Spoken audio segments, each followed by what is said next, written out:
Well, joining me on the set is our foreign editor, Kethevane Gorjestani. Hello to you, Kethevane. Hi. This event, it has to be said, comes at a time of great political uncertainty here in France. Many people very angry with the budget that was tried to pass, with the quality of living here.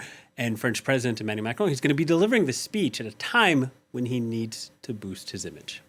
Yes, and I think this ceremony and all of the sort of programming that will go on for the next 24 hours and even a week, but really this weekend, is a way for Emmanuel Macron to sort of take a break from the domestic politics and have an event that is going to bring together a lot of people and possibly just pause for a second the criticism and the political strategy of what comes next. And people are just going to focus on this big event, the reopening of Notre Dame, a landmark for French people, but also for the world, a representation of the sort of grandeur of France. And it has to be said that because this is such an international event, it sort of helps Emmanuel Macron, because as much as he's been struggling on the domestic stage, on the foreign policy aspect, that's where he has had the least troubles, if you will.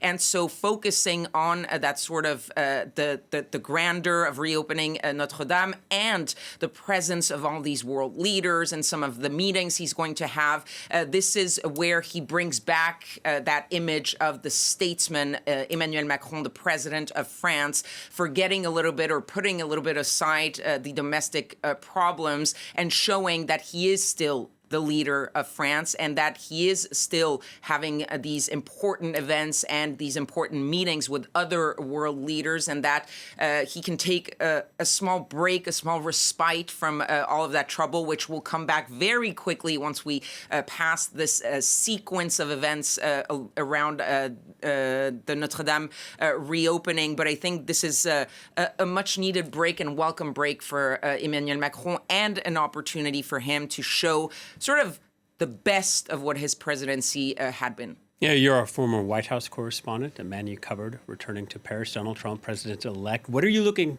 for as he returns to the international stage?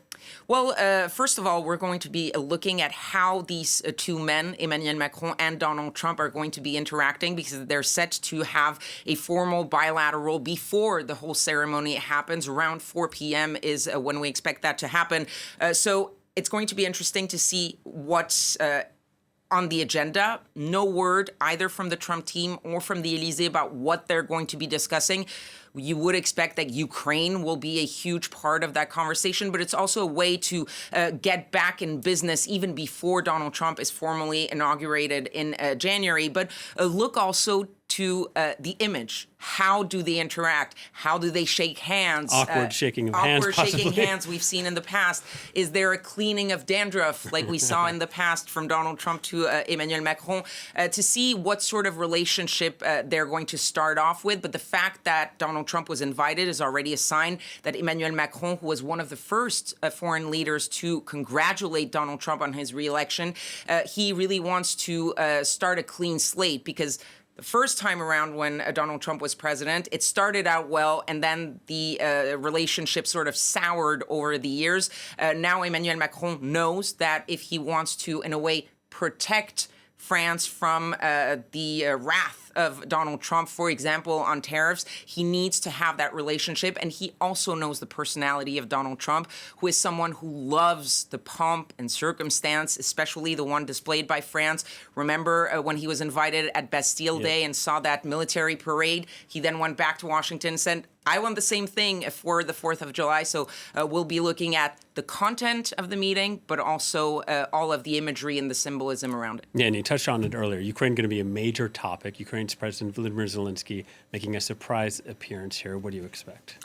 Absolutely. And he's going to be the only other foreign head of state to meet with President Emmanuel Macron, at least on the official agenda of the French president.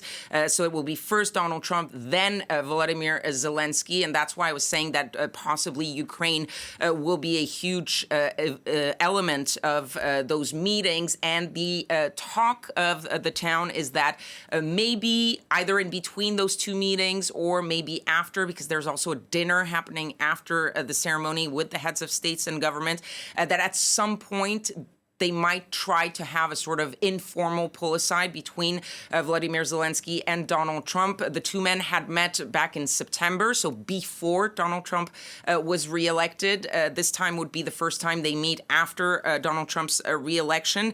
And it's important to note that just earlier this week in Washington, D.C., Andriy Yermak, who's one of the top advisors of Volodymyr Zelensky, was in Washington, and he met with two top officials from Donald Trump's team, the possible future national security advisor, Mike Waltz, as well as his probable next Ukraine envoy, Keith Kellogg. And some officials around the two teams have said that we are trying to get something together so that the two men can actually talk while they are in Paris. So look out for that too, to see if that meeting actually happens. What comes out of it is going to be publicized, not publicized.